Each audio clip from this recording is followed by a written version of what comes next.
Добар ден, почитувани. Стартува најновата Телма амбуланта. Петочното издание го реализираме во соработка со клиничката болница Жан Митрев. Денеска ќе зборуваме за синдромот на хипотонија кај бебињата, поточно за млитавото бебе, состојба што се јавува во првата, односно се дијагностицира во првата година од животот. Гостинка во студиото ни е доктор Катерина Василева Димовска, специјалист по педиатрија во клиничката болница Жан Митрев. Разговорот ќе го проследите по рекламниот блок. Останете на Телма.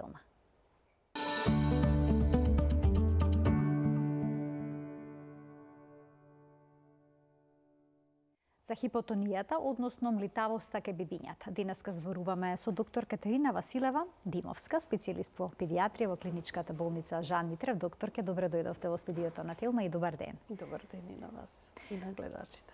За да можеме да сватиме што е тоа хипотонија, најнапред треба да ни објасните што е тоа мускулен тонус и како изгледа всушност нормално бебе. Хипотонијата всушност представува комплексна состојба, која што практично представува една манифестација на голем број на состојби или болести кои може да се јават во новороденечката и во дојнечката возраст. Кога зборуваме за хипотоно дете, најчесто мислиме на новороденче или доенче, бидејќи тоа е најчесто манифестација во таа возраст и представува еден комплексен, меѓутоа многу чест дијагностички проблем. И од тие причини ја одбравме таа тематика, со оглед на тоа дека е потребно навремено, брзо, рано дијагностицирање на таа состојба, односно разграничување на разни диференцијално дијагностички потешкоти кои што се случуваат во раниот новороденечки и раниот дојнечки период. Зошто е важна раната дијагностика кај овие состојби? Важна е бидејќи потребно е да се пристапи тераписки навремено со различни тераписки методи во зависност од тоа за каква дијагностика ќе стане подоцна збор. Така. Како изгледа всушност хипотоничното бебе? Кои се симптомите кои што укажуваат дека бебето е всушност млитаво? Па, како што прашавте на почетокот, значи тонусот на мускулатурата практично зависи од тоа како ќе се случи контракцијата на вретената во мускулите, односно на самите мускулни влакна. За да се случи тоа, потребно е да постои миотатички рефлекс. И доколку постои нарушување на патот на тој миотатички рефлекс, ќе се случи хипотонија, односно мускулатурата нема да може да се контрактира или намалено ќе се контрактира. И во таа ситуација може да добиеме една слика на млитаво доенче. Ние така го опишуваме млитаво. Во западната литература се користат англиските термини како floppy baby или floppy infant. И во зависност од степенот колку ќе биде млитаво, така и ќе се презентира. Сега тука постојат различни градации, во млитавоста. И кога доаѓа моментот родителите да се запрашаат дали нивното бебе или новородено е млитаво или не, се разбира дека треба да се земат многу фактори во предвид и дека не треба сами да пристапуваат кон тоа оценување. Дали главчето овие бебиња ќе го држат исправено или секогаш ќе има проблем бебето да ја држи главата? Кога се зборува за тоа, значи практично бебето веднаш после своето раѓање, по породувањето, по раѓањето на бебето, постојат одредени рефлекси или начин како треба да изгледа тоа бебе новородено и по тоа се водиме, значи по тие параметри, дали ги задоволува тие критериуми и се разбира дека веднаш после самото раѓање, врз основа на тие критериуми, се донесува и оценката на раѓање кај новороденото или попозната како Апгар оценка. И таа оценка е практично она што значи старт за новороденото. Меѓутоа и во следните денови, па и целиот месец, првиот месец од новороденото, како и подоцна, од вториот и натаму, односно во дојнечкиот период, се водиме по некои други критериуми и го следиме бебето во однос на тоа како одат неговите развојни постигнувања. Сега, во зависност од тоа, во која возрастна група ќе се најде, значи дали е на возраст од 1 месец, 2, 3 и 6 месеци и подоцна, на тој начин различни треба да бидат манифестациите, се разбира. Меѓутоа, може би нешто што е најкарактеристично, и што паѓа во очи се разбира и на сите лекари, педиатри, па и родителите. И оно што нас ќе не загрижи, дали бебето ја држи главата, кога треба да ја држи самостојно. А кога обично треба да ја држи? Има варијации, значи во таа ситуација, значи некои бебиња уште на вториот месец може да ја држат, клима во главата, до трети месец. Меѓутоа, тие градации се оставаат малце и да се прошират, односно рамките, значи да не биде сега... Флексибилно да биде, така? Да биде флексибилно и да биде во склоп на она што го имаме како новородено. Тука ќе се набројат и други фактори кои што придонесуваат, да речеме, за хипотонија. Кога ќе се каже хипотонија, се разбира дека најголем или најтежок диагностички проблем ќе ни представуваат некои поттешки невромускулни, невроанални болести, кои што подосна малце ќе ги разјасниме. Меѓутоа, она што исто така може да биде презентација на хипотонија, да речеме една обична инфекција кај новороденото, септична инфекција, или да речеме станува збор за предвремено родено бебе, значи прематурус, кое што може да биде витално во првите денови и после да стане хипотона.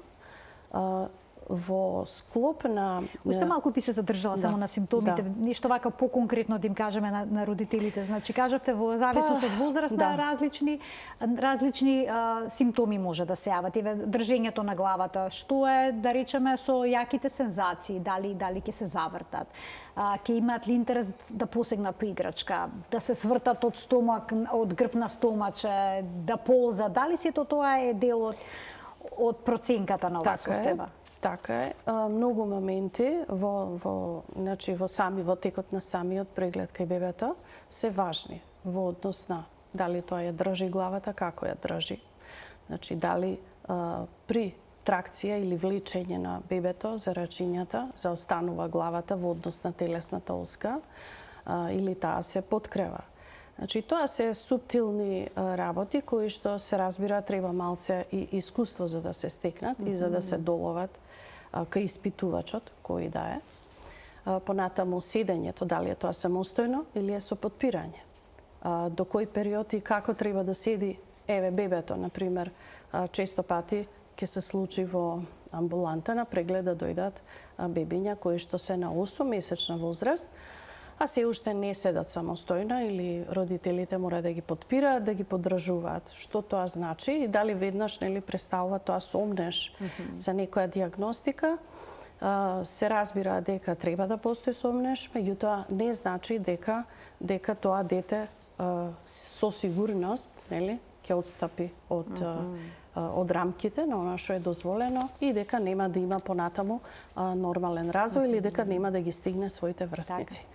Споменавте дека многу причини всушност може да доведат до хипотонија, односно млитавост кај бебето, предвременото поредување го споменавте, инфекциите исто така и слично, но може ли некои посложени болести да бидат причина за хипотонија, па хипотонијата да е само симптом? Така е, хипотонијата у суштина и не е категорија на болест, тоа и есте симптом или склоп на симптоми, кои што, како што реков, се дел од определена диагностика. Во однос на, морам да се задржам и во однос на пренаталните, перинаталните и постнаталните проблеми, кои се исто така во голем домен кривци, да речеме, или предизвикувачи на ваквите состојби кај новороденчињата, се не само инфекциите или септични состојби или инфекции на централен нервен систем, ако сакате, значи понатамо жолтиците или хипербилирубинемии од различен карактер. Понатамо хипотониите во најголем дел се предизвикани заради оштетување на централниот нервен систем. Мора да се нагласи дека кај новороденчето и пренатално, и постнатално централните нервни структури се исклучително нежни, многу нежна е васкуларизацијата тука и многу лесно се случува да настане интракранијално крварење и како резултат на тоа може да се развие хипоксична исхемичка енцефалопатија. Што тоа значи и во кој степен ќе се случат таквите оштетувања, постојат одредени градации тука, не секогаш тоа треба да представува голем страх кај родителите, меѓутоа предострожност и во она што се однесува во доменот на следењето на таквите бебиња е многу важно, исклучително важно да се следат, нели, и во нивниот развоен тек и во однос на имиджинг техниките кои што можеме да си ги дозволиме во однос на тоа како настанува резолуција или повлекување на таквите наводи, дали ќе се случи тоа или ќе се искомплицира. И сега овде морам да напоменам дека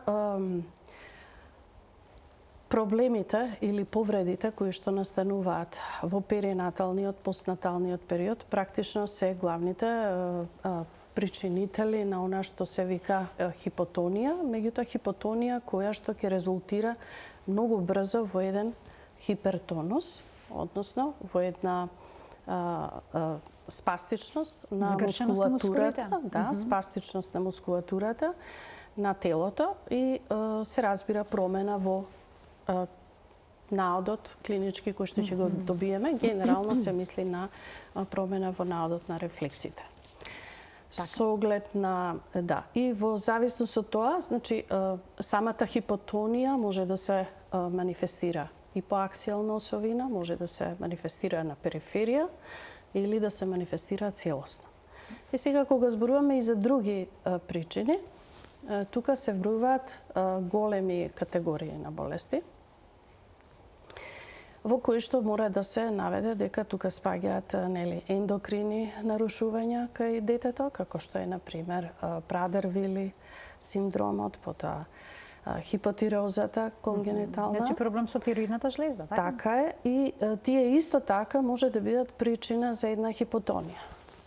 Се разбира дека ние во нашата држава имаме и скрининг за хипотироза, меѓутоа постои скрининг и за други одредени болести кои што подоцна се прават, се разбира по индикација, но сепак мора да се нагласи дека и скрининзите понекогаш можат да направат, да речеме, пропуст во она што значи правилна диагностика. И од тие причини го потенцирам, бидејќи диагностиката на одредени состојби не оди преку скрининг, неонаталниот скрининг служи за нешто друго, а диагностиката се случува на малце поинаков начин. И подоцна ќе коментирам, да, продискутираме за тоа како се диагностицира. Дали понекогаш некои состојби како што се исчашено колкче кај бебето може да укажуваат всушност на хипотонија?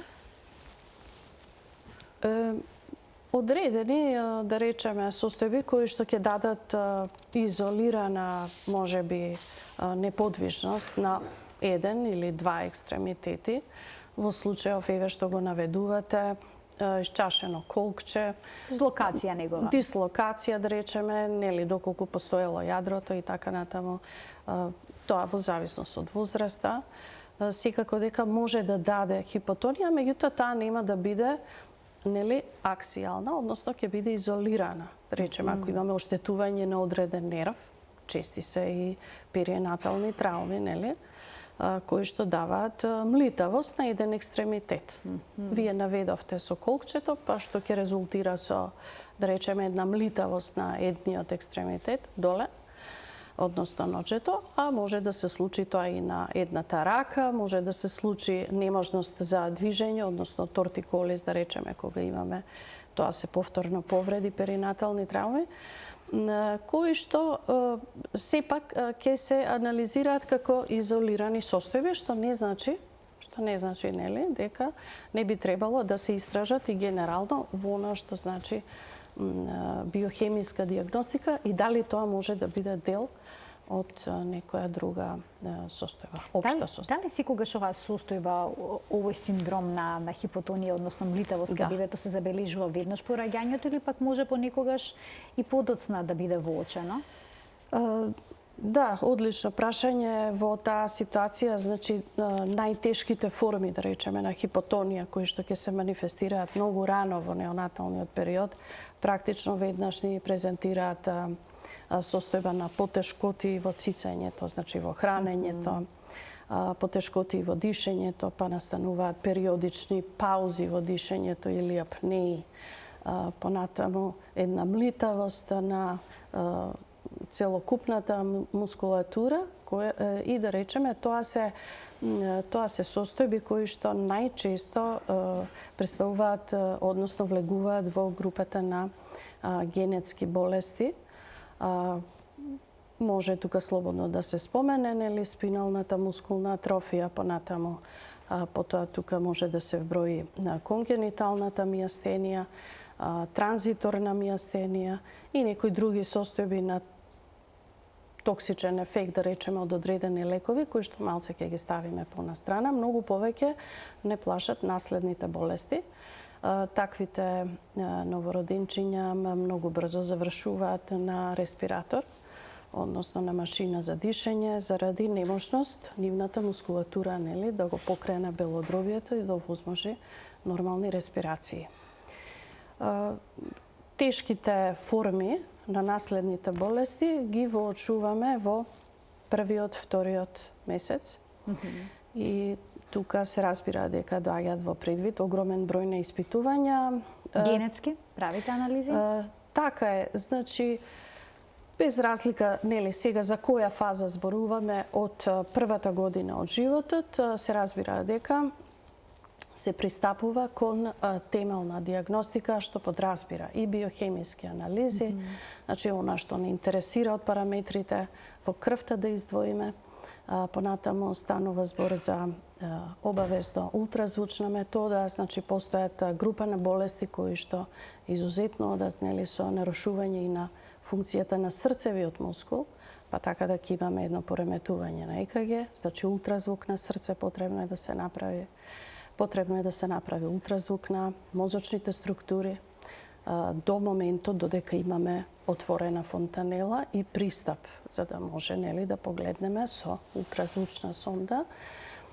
Се разбира, неизоставни се имиджинг диагностиките од типот на компјутерска томографија на главата, магнетна резонанца. Меѓутоа, сите тие одат, да речеме, постепено и по строга индикација, значи во никој случај не се пристапува наеднаш со сите анализи. И она што ни е многу важно се состојбите, нели, да речеме, во групата на хромозомопатии, кои што исто така заради одредени хромозомски аберации, било да се тоа нумерички или структурни, може да дадат исто така една хипотонија кај новороденото, без оглед на синдромските други карактеристики кои што ги носат. Еве, за пример, може да се спомене, нели, Даунов синдром, меѓутоа и други хромозомопатии. Што значи, кариотипот е исклучително, нели, важна диагностичка алатка и се разбира молекуларно-генетска анализа, која што морам да кажам дека веќе во денешно време и во нашата земја се работи поприлично доста во различни институции, без оглед на тоа, значи, ние кај нас и работиме со исклучителна точност и прецизност и со доста краток период на добивање на резултатите. Какво велите? Добро, дали секогаш ги утврдувате точните причини за болеста? За хипотонијата кај бебето? Дали може да се случи да се направат сите испитувања повторно да не пронајдете што довело до овој проблем? Постојат и тешки, да речеме, за диагностика и комплексни клинички слики, каде што нема голема манифестација на клиниката во насока, да речеме, на болеста која што сакаме да ја диагностицираме. Се разбира дека постојат и други методи со кои што би требало да се помогне докторот, нели, во однос на диагностиката, и тука спаѓа секако биопсија на мускул, биопсија на нерв се прави, електромиографија и електронеуромиографија, тоа се исто така диагностички методи кои што во многу добар дел се информативни. Се разбира дека тие се малце и со возраст, да речеме, даваат една лимитираност во однос на тоа каков ќе биде резултатот, дали ќе биде навистина меродавен, но затоа сето тоа ќе зависи, нели, од сомнежот или диагностичката насока која што ќе имаме во дадениот момент и за која, на пример, генетска наследна состојба се сомневаме. Ќе ги вклучиме гледачите во денешната Тилма амбуланта. Почитувани од овој момент ќе можете да се јавите на телефонскиот број што ќе биде испишан на екранот. Доктор Катерина Василева Димовска, специјалист по педиатрија во клиничката болница Жан Митрев, ќе даде одговор на сите ваши дилеми поврзани со темата на која што говориме. Но секако можете да поставите прашање и нешто што е надвор од оваа тема е поврзано со педиатриската состојба, односно со состојбата кај бебињата и кај децата. Продолжуваме, доктор, ке понатаму зборувавме за дијагностиката, доколку родителот добие дијагноза хипотонија кај бебе, односно млитавост. Обично, како што споменавте, се јавува голем страв и паника. Дали е секогаш тој страв оправдан? Има ли ситуации кога сосема може да се надмине проблемот и детето да нема никакви последици понатаму во животот? Да, се разбира. Бидејќи набројавте навистина и состојби кои што се многу тешки и неизлечиви, особено ако се генетски предиспонирани. Така е, за среќа, нели, науката се развива и во таа насока и веќе за одредени болести постои одредена генетска терапија. Медикаментозна? Генетска терапија, да, ако така може да се каже, и во која што, нели, она што е битно... За сега се битно, прескапи тие терапии? За сега се прескапи, меѓутоа добро и нашата држава направи напор во таа насока и направи и обид, така да сега да не го наведувам случајот, меѓутоа мислам дека покажа успеси и тоа само покажува дека да, навистина тераписки пристапи постојат во светот и многу брзо веројатно и кај нас ќе станат редовна состојба. Што е со овие бебиња што се предвремено родени, а се млитави? Што е многу честа состојба?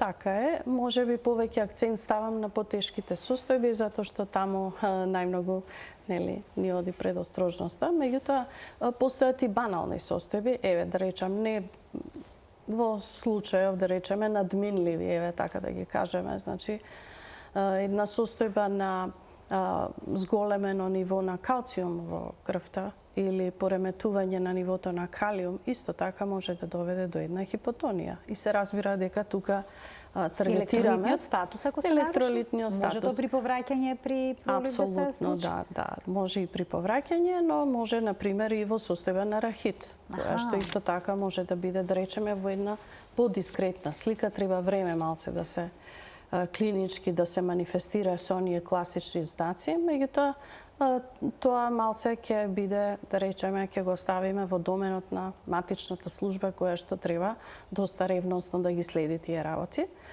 Во смисол правилната превенција, навремена превенција и така натаму. Некогаш и самите родители можеби се забораваат или некогаш самиот препарат можеби не е чуван на прописно место и така, значи без некакви окривувања, меѓутоа ете може да се случи да речеме еден почетен рахит да биде причина за хипотонија и се разбира дека тоа нешто брзо ќе се надмине.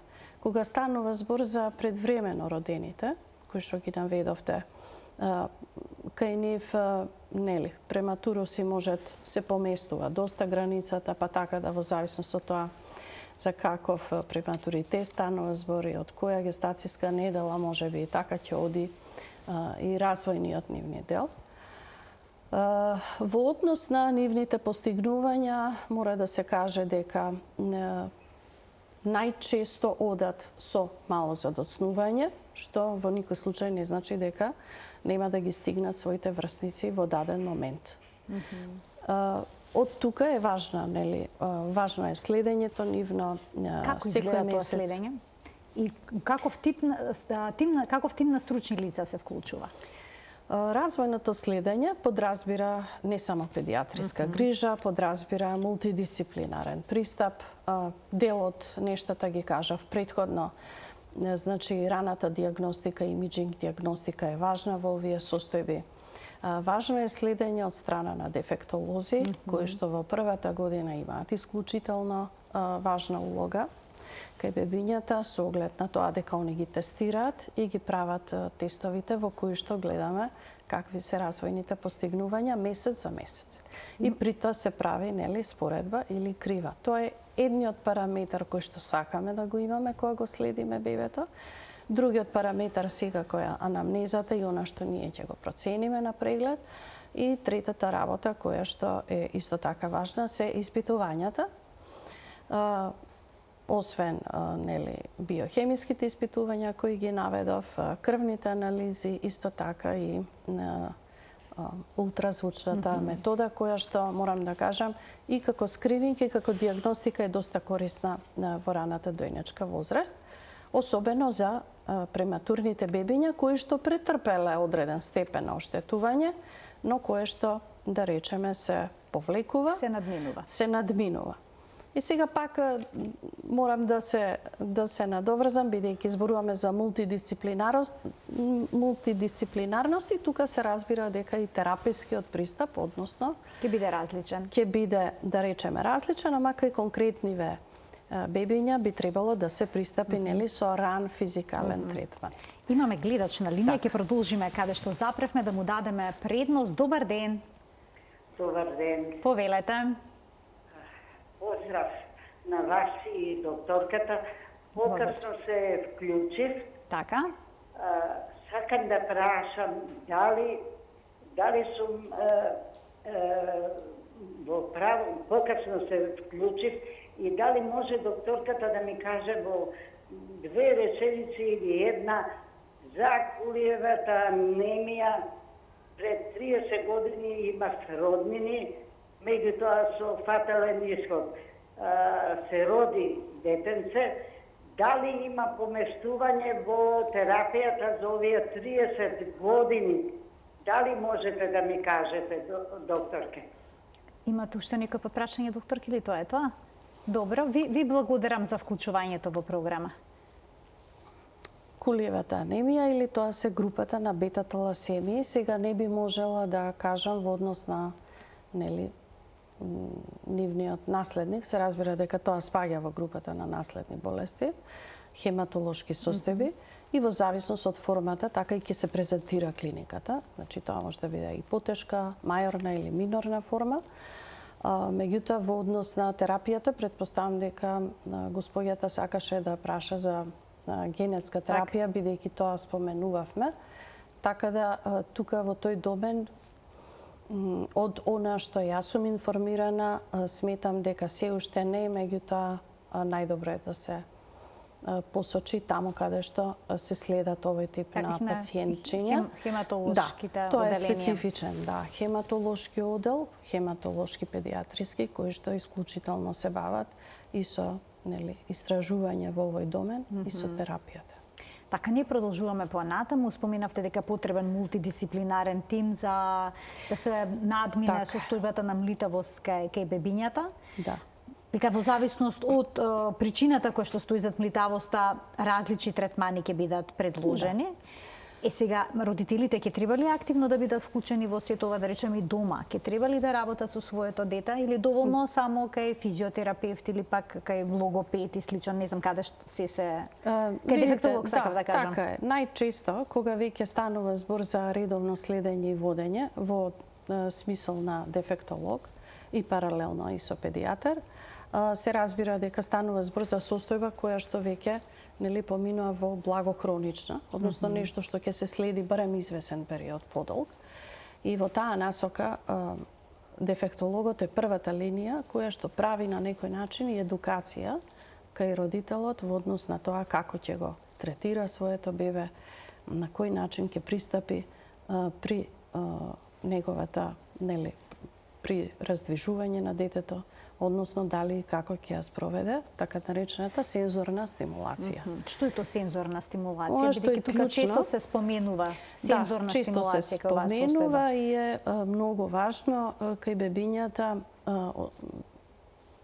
па дури би можела да речам и кај тие без проблеми. Значи, сензорната стимулација е практично она стимулација која што ја правиме, тактилна стимулација практично, тоа е со нашите движења, односно дланки, раце, при кое што со одредена масажа на делови од телото се разбира, предизвикуваме сензорна стимулација, односно создавање на нови невронални врски во мозокот.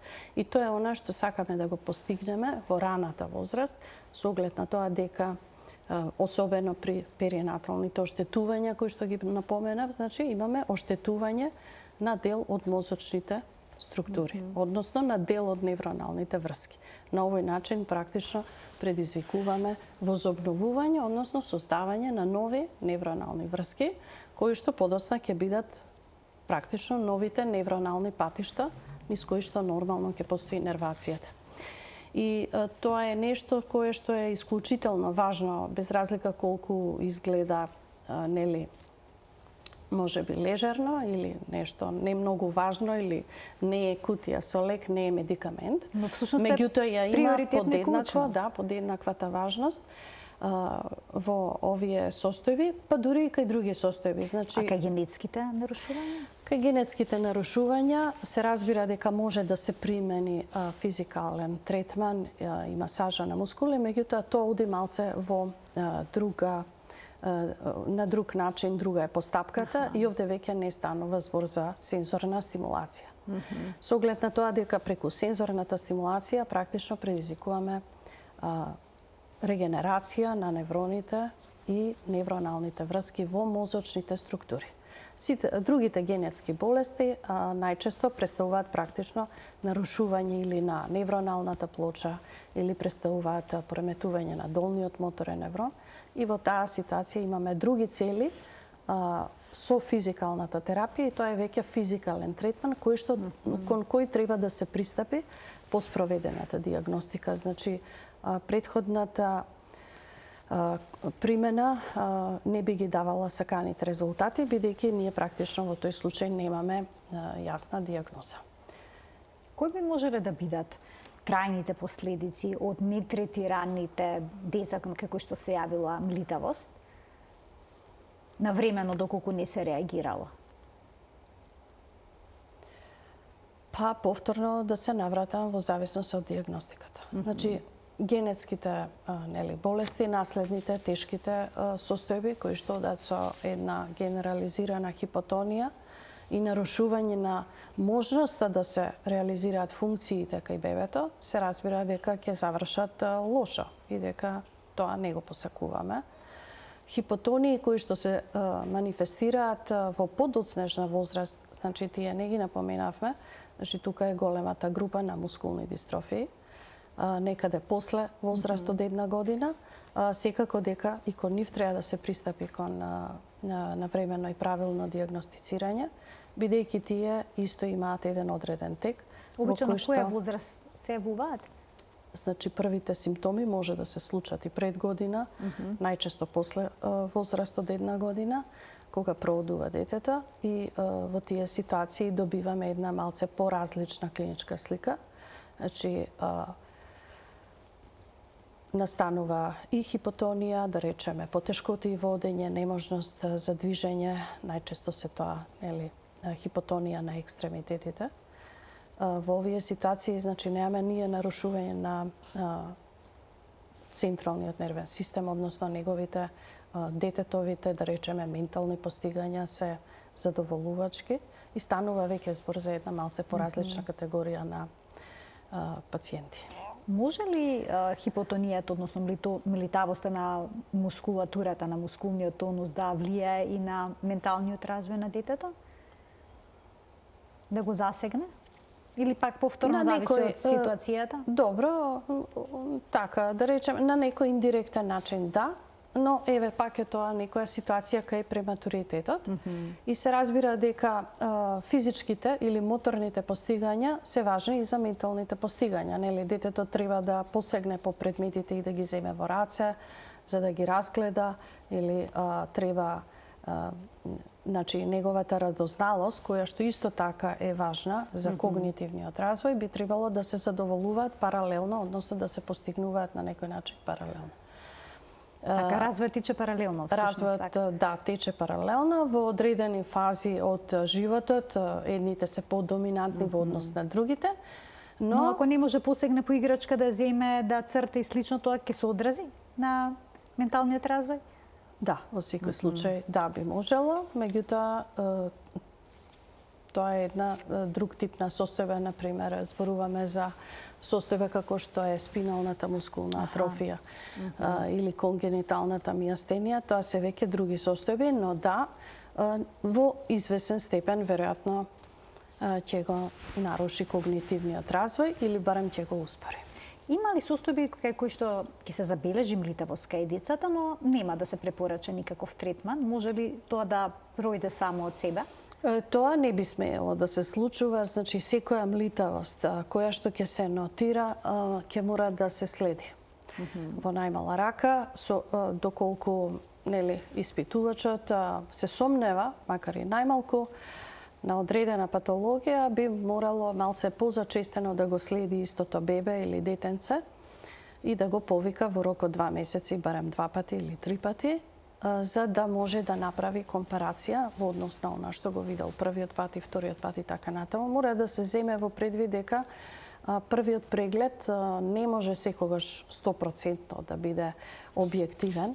Многу фактори, и други фактори играат улога во објективноста на проценката, да речеме колку траел прегледот, дали родителите добро соработувале, биле ли подготвени или, да речеме, бебето се расплакало од X причини, било гладно, жедно можеби и во почетна инфекција во тој момент, и од тие причини е многу важно, честото следење во првата година, што неколку пати го нагласи од почетокот, само и само за да се направи една валидна проценка што нема да не однесе на погрешна насока.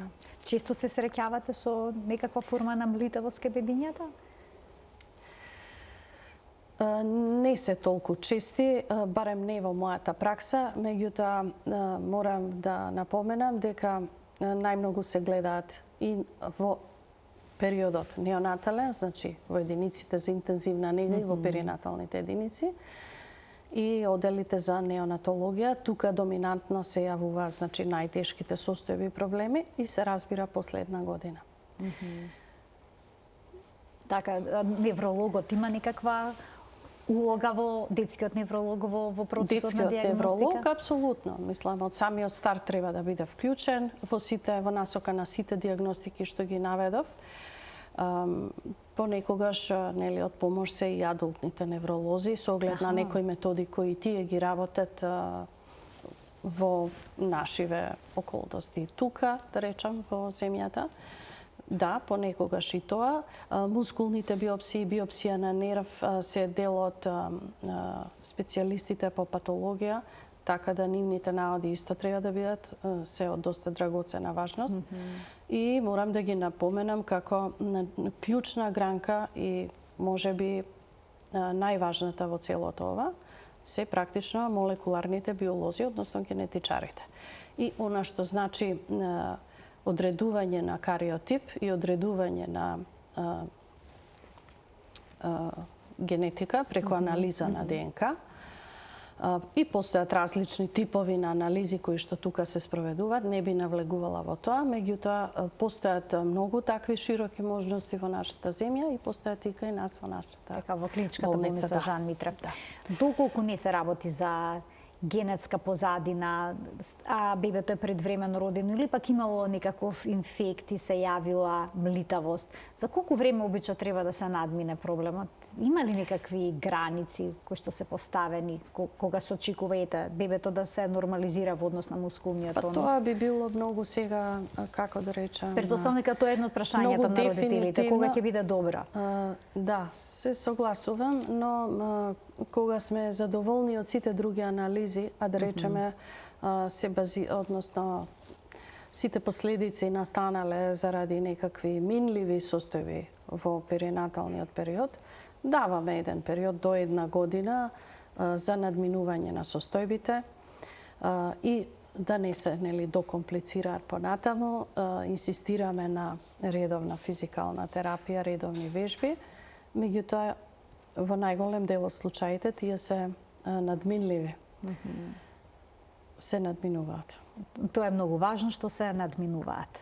Во поголемиот број случаи, како што кажав. Да, во доста добар дел случаи. Доктор, ке ви благодарам многу за вашето денешно гостување во Телма амбуланта, што ние донесовте на еден јасен начин ова релативно сложена тема, би рекла. Родителите на вистина се плашат кога ќе забележат нешто вакво, некој вакво отстапување кај нивните бебиња. Значи важно е само навремено да се јават на лекар, се постави дијагноза, се најде причината и потоа да се третира, како што споминавте, во поголемиот број на случаи сето тоа е надминливо. Да. А и кај оние кои што имаат генетски проблем, се работи во моментов на генетски терапии. Така е, се разбира и генетската анализа е важна и од други бројни причини, нели? Во однос на начинот како се наследува болеста. Значи, едукација на родителите за нивните понатамошни, да речеме, бременности. Или она што ќе може да го очекува, значи, кои би биле очекувањата или кои ќе бидат насоките во однос на детето за кое веќе постои дијагностицирана состојба. Добив знак дека има гледач? Се исклучил, во ред. Пред крајот на емисијата добив знак. Ајде да видиме, ако е на линија, сепак ќе му дадеме можност. Добар ден. Добар ден. Ево уште една можност за гледачот. Ја се надевам дека не си исклучил. Да, ве слушаме, во програма сте. Повелете. Ми треба само информација, секоја честна темава што ви е денешна и гостинката. Благодарам. На крај се вклучив, би сакала да знам од каде е докторката, бидејќи имаме проблем со предвремено родено дете. Така. Исто имам литавост на екстремитетите. Така. Па би сакала да исконтактираме со докторката за преглед. Ви благодарам за вклучувањето. Докторката работи во клиничката болница Жан Митрев како педијатар. Ви благодарам и за вклучувањето. Ова беше воедно и последната информација во денешната Телма амбуланта. Доктор, ке благодарам уште едно за гостувањето. Ким се заблагодарам и на гледачите што не следеа и денеска со внимание. Ова беше уште една емисија реализирана во соработка со клиничката болница Жан Митрев. Ви посакувам пријатен ден.